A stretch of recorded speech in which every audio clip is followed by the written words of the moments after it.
시청자 여러분 안녕하십니까. 시사정담 시작하겠습니다. 오늘도 여상훈 변호사님 나오셨습니다. 여 변호사님, 네. 전에 여 변호사님이 김경수 재판과 관련해서 제가 대법원 판결 걱정하셨죠. 여러 차례 걱정을 했는데 이 사실관계를 절대 뒤집기 어려울 것이다. 이제 어디 가서 돗자리를 좀 깔아도 대시할 것 같은데 저는 이 대법원 김명수 대법원 믿을 수 없다 했는데 불신이 워낙 세셔가지고 이번에 정말 제대로 된 판결을 내린 것 같습니다. 그렇습니다. 의미를 좀 평가를 해주세요. 워낙 이 김명수 사법부가 최악의 사법부, 대법원, 그렇죠. 정치에 오염됐다 이런 평가를 받는데 정말 여러 군데서 이번 판결을 보고 판사는 살아있다 뭐 이렇게 해야 하나요? 저번에 윤석열 검찰총장 때 직무 배제하고 징계 때도 그냥 그런 말 했었죠. 사실 이번에 그 김경수 지사의 경우에 어떻게 보면 좀 굴곡이 많았죠. 그렇죠. 우선 3년 이상 재판을 했습니다. 보통 선거 재판은 1심 6개월, 2심 4개월, 3심 2개월 만에 끝내도록 이제 어떤 권고 내지 지침이었거든요. 그런데 3년 이상 함으로써 도지사 임기를 거의 뭐 4분의 3을 월급 받고 다 지내고 나서 이제 와서 했다는 게 그 뭐 판결 결과는 만족하는데 그 어떤 판결이라는 거는 그 결과도 중요하지만 그 절차도 중요하거든요. 우리가 이게 빛바랜 정의는 정의라고 하지 않는다 이런 법원도 있습니다. 너무 정의를 구현하는데 시간이 많이 걸리면 그건 정의가 색깔이 바래서 국민들이 사실 정의감을 받아들이는 게 참 어렵거든요, 그게. 그래서 그런 부분 아쉬움이 있습니다. 근데 그게 이제 원인이 2심에 있었죠. 늦어졌던 게. 1심 성창호 부장이었습니다. 성창호 부장 아시죠? 저번에 이거 김경수 법정구속했다가 그 사법농단으로 지금 그 기소까지 돼 있는 제가 참 아끼는 후배 부장 판사인데 그분은 4개월 만에 이 선고를 했었어요. 그렇게 많은 그 통신 기록 다 뒤져가지고 근데 2심에서 차문호 부장이 할 때 그 배석이었죠. 그 우리법 연구회 김민기 판사라고 또 있었잖아요. 그분이 여러 가지로 아마 서로 의견이 안 맞아가지고 이제 차문호 부장이 업무 분담이 바뀌기 전에 킹크랩의 시연에 전부 참가한 건 맞다는 그 사실은 확정시켜 놓고 갔어요. 그때 고 교수님이 이거 재판부 바뀌면은 그거마저도 바뀌는 거 아니냐.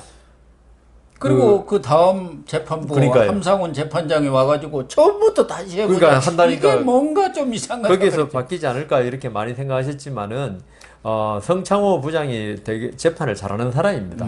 그 사람이 해놓은 걸 항소심도 뒤집기는 힘들었을 것입니다. 다만 이제 1심에서는 공직선거법 센다이 총영사직을 제안했던 거 그거까지 유죄를 했는데 항소심에서는 후보가 특정이 안 됐기 때문에 그거는 공직선거에 영향을 미치는 것이 아니다. 제안은 했지만 후보가 특정된다 그죠. 어느 후보 특정 후보를 당선시키거나 낙선시킬 의도로 어떤 그 공직을 대가를 제안했을 때 공직선거법 위반인데 그 당시에 물론 더불어민주당 후보가 누가 될지만 그걸 지지한 건 맞지만 후보 개개인을 지지한 건 아니다. 이래서 이제 그분이 무죄됐고. 그 부분도 이제 말씀 중이지만 지난번 대선에 기여한 공으로 그 대가로 주었다고 하면은 그 전 대선에 대한 선거법 위반은 되지 않습니까? 후보가 그 저기 문재인 후보니까.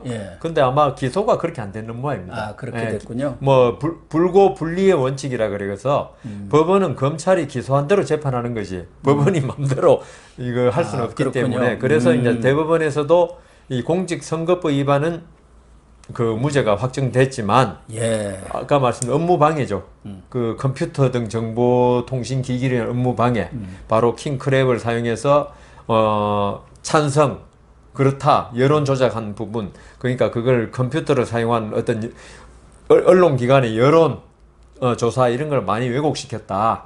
그래서 거기에 대해서는 유죄를 확정하고 그러니까 그 뭐 김경수 지사는 뭐 가본 것도 이상하게 여러 가지 거짓말 변명도 많이 했지만 김경수 지사 말은 전부 다 믿을 수 없다. 이 2심의 사실 인정을 그대로 받아들여서 유죄를 선고하고 징역 2년을 선고했습니다. 그래서 저는 이게 저희 한 20일 전에 그 21일 날 판결 선고하는 게 지정됐을 때 이거는 확정될 가능성이 많다고 그랬죠. 예. 만일에 그 이동원 또 대법관이 저희 연수원 동기입니다만은 아주 합리적이고 뭐 정 말한다면 약간 보수적입니다.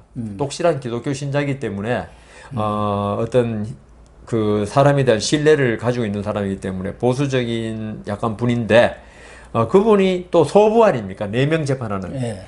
이게 만일에 이재명 재판 때는 이 4사람 간의 의견이 갈려버렸어요. 이재명 유죄 맞다 아니다. 그래서 전원 합의체.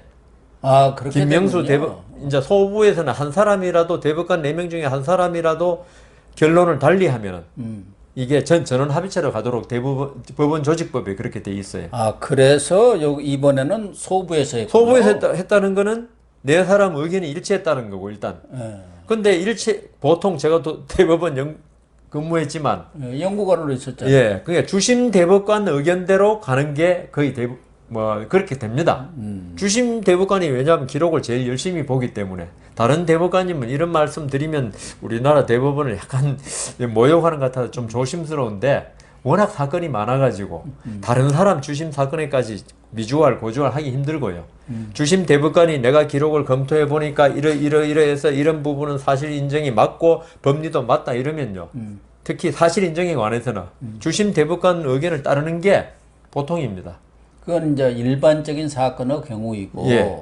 이번의 사건의 경우는 정치 성향이 아주 강하고 대통령부터 여권 전체가 그렇죠. 이 판결이 어떻게 내려지느냐.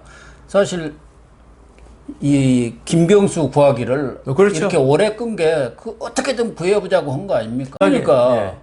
대법관 4명이 일치를 했다는 것은 그중에 보수적인 사람도 있고 진보도 있죠. 진보도 있고 우리법 연구에도 있을 텐데 그런 것은 뭐 자기가 열심히 안 받더라도 뭐 이렇게 한두 개를 가지고 딱 우리 뭐라고 합니까? 이게 핑계거리를 걸고 갯지라고 이제 일본 말로는 합니다만은 그렇게 하면은 그래가지고 합의체로 넘기자 이렇게 할 수 있는 거 아닙니까? 예, 근데 지금 이 사건은 특히 공직선거법 위반이 만일에 그게 유죄다 무죄다 문제됐으면 오히려 전원 합의체로 갔죠.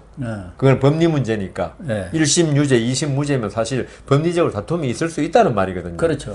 근데 그거에 대해서는 서로 간에 대법관 4명 간에 이견이 없었고 이 사실 인정 문제 4천 몇백만 개의 댓글이 달린 거 아닙니까? 뭐 조회수 조작하고 한 거 아닙니까? 그런데 이거는 어떻게 하면 대법관이 볼 수가 없습니다. 그 정도면. 그 대조를 어떻게 하겠습니까? 이거는 재판연구관이 해줍니다. 재판연구관이 한 다음에 이것도 그 기록이 한 몇만 페이지 될 거예요, 아마. 이게. 이 정도 사건이면은. 재판연구관이 이게 한 몇십 페이지로 정리를 해줍니다. 이걸 요약을. 해주면 그걸 프린트를 전부 해가지고 내부를 만들어서 주심 대법관하고 나머지 세 대법관 전부 다 줍니다. 왜냐하면 대법관들이 이게 중요 사건 아닙니까? 진짜 말씀대로. 아주 중요한 사건이죠. 이게 또 특히나 뭐 진보 쪽 대법관이 그 중에 한 명 있다면 뭔가 진짜 뭔가 핑계거리를 잡아야 되는데 그걸 갖다가 이제 막는다고 해도 그 사람한테도 똑같이 주심 대법관한테 준 것처럼 수십 페이지짜리 요약본을 줍니다. 이 사건 요약본을. 그걸 다 읽어봅니다. 이 정도 사건이면 대법관들이. 아까 그렇죠. 제가 뭐 아주 쉬운 사건, 그냥 웃기는 사건은 그냥 대법관들이 심리 불속행하고 마니까 별로 신경을 안 씁니다. 유명인도 아니고 절도범 사건을 이렇게 열심히 하겠습니까? 소매치기 사건이. 이거는 진짜 나중에 이 판결의 그 의미를 말씀해달라고 그러셨지만 진짜 중요한 사건입니다. 이거는 제가 볼 때는 정치적으로도 중요하고 법적으로도 정말 중요한 사건입니다. 저는 그렇게 보고 있거든요. 국기에 관한 사건이었거든요. 그렇기 때문에 대법관들도 어떤 사명감을 가지고 그 중에 아마 조금이라도 이게 그 재판연구관이 요약한 요약본이 뭔가 문제가 있으면 분명히 그 견제가 들어왔을 거예요. 그랬으면 전원 합의체 갔으면 또 어떻게 될지 몰라요. 내년 지사 임기 끝날 때까지 판결 안 날 수도 있어요. 전원 합의체 가면. 이재명 재판이 되는 거죠. 그래서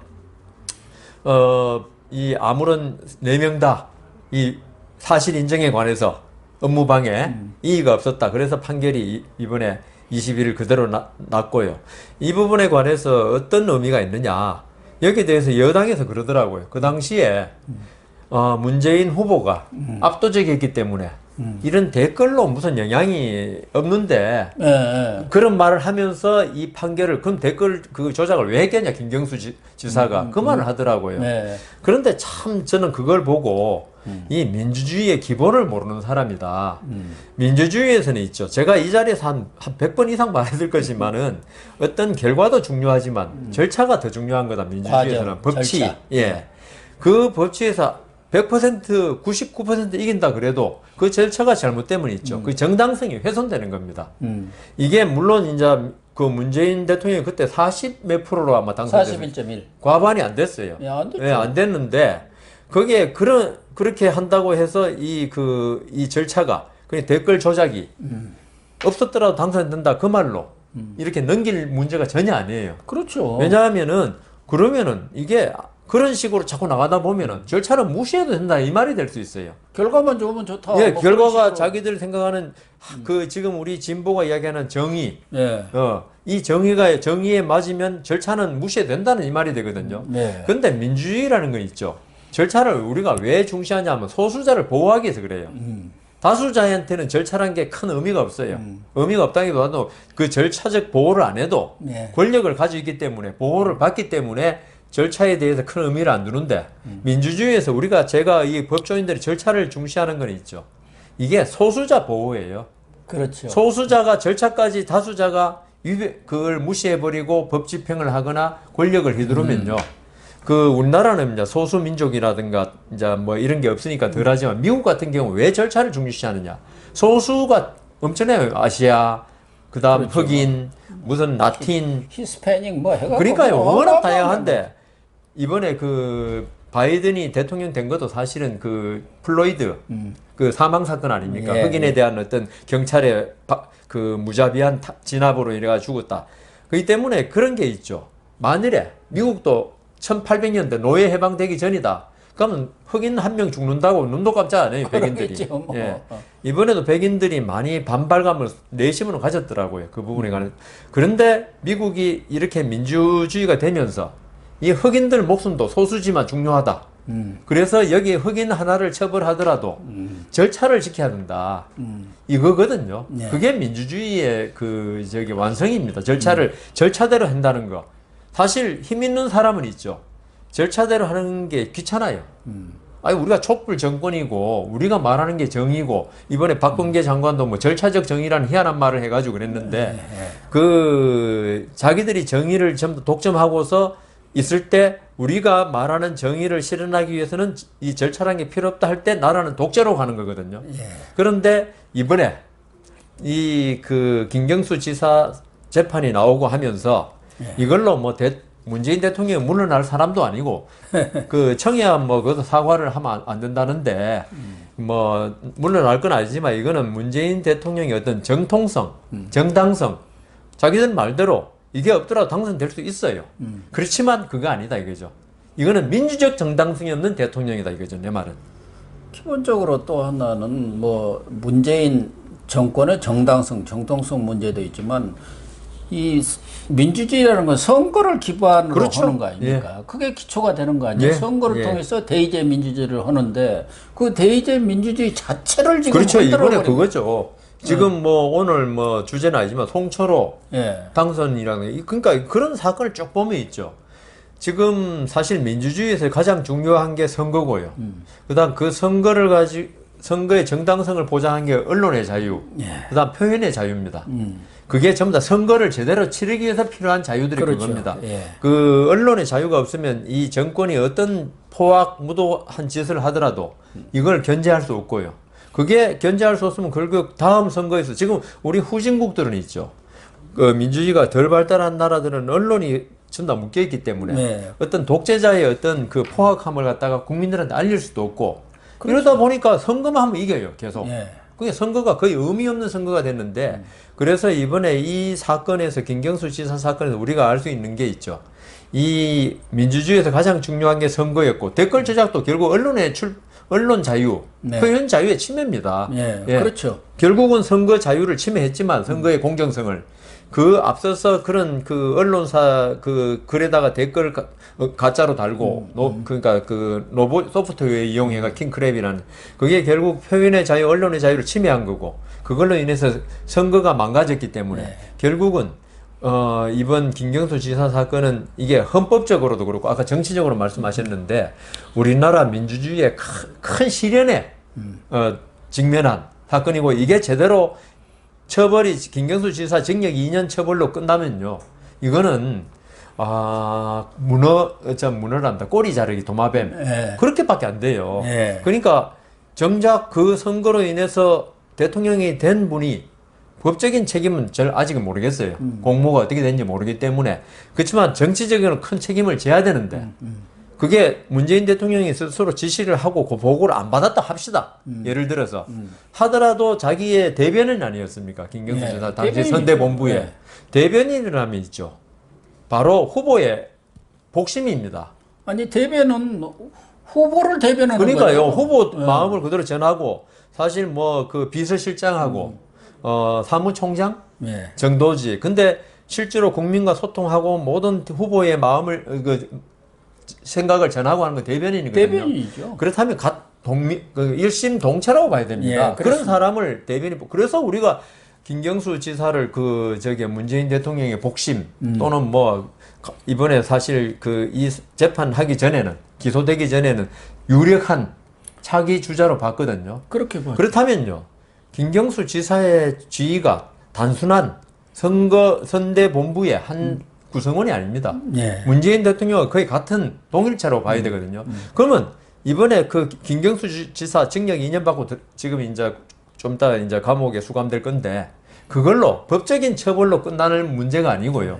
문재인 대통령의 법적인 책임은 나중에 어떤 특검은 안 되겠죠. 지금 현재로서는 180명이나 가 있는데 특검 잘 하려고 그러지도 않을 거고. 그렇지만 이번에 명백히 정치적인 의사 표현은 있어야 된다.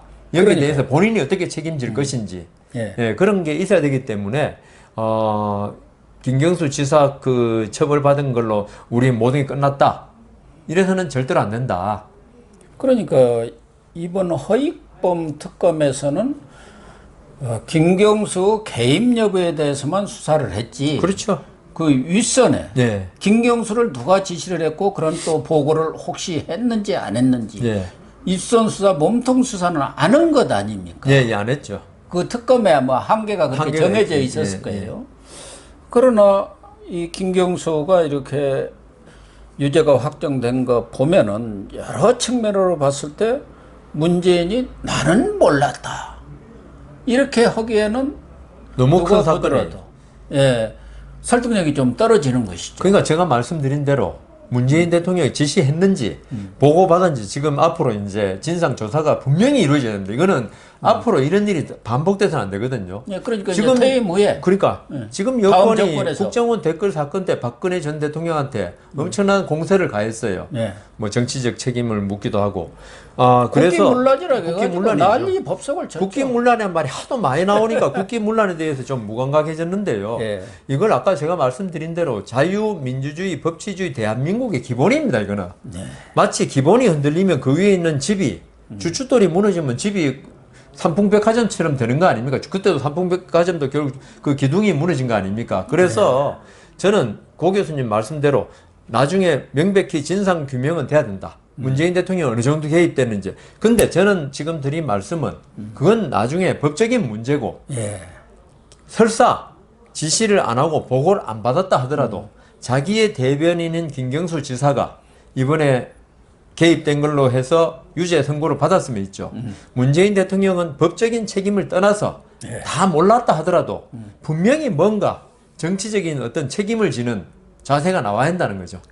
근데 요새 청와대는 입장이 아니고 입이 없는 것 같아요. 이번 사건에 대해서 민주당에서는 유감이다 이런 얘기고 또 하나는 트루킹 김동원한테 이용을 오히려 김경수가 당했다. 피해자 코스프레를 하는데 청와대는 입장이 없다. 이게 무슨 말이 되나요? 제가 바로 그 말입니다. 입이 이제 유구무원이라 그러죠. 그런 걸 유구. 입은 있지만 할 말이 없다는데 지금 여당에서 오히려 김경수가 당했다. 이걸 갖다가 그 무슨 논평이라고 하는 자체가 부끄러운 거고요. 예. 근데 지금 청와대에서 지금 할 말이 없다는 거 있죠. 그게 바로 제가 드린 말씀입니다. 그러니까요. 이거는 청와대 문재인 대통령이 개입했건 안 했건 정치적 책임을 져야 될 상황이 돼버리니까 예. 지금 할 말 없는 걸 나오는 거예요. 왜 할 말이 없습니까? 정말 할 말이 많은 사건이죠.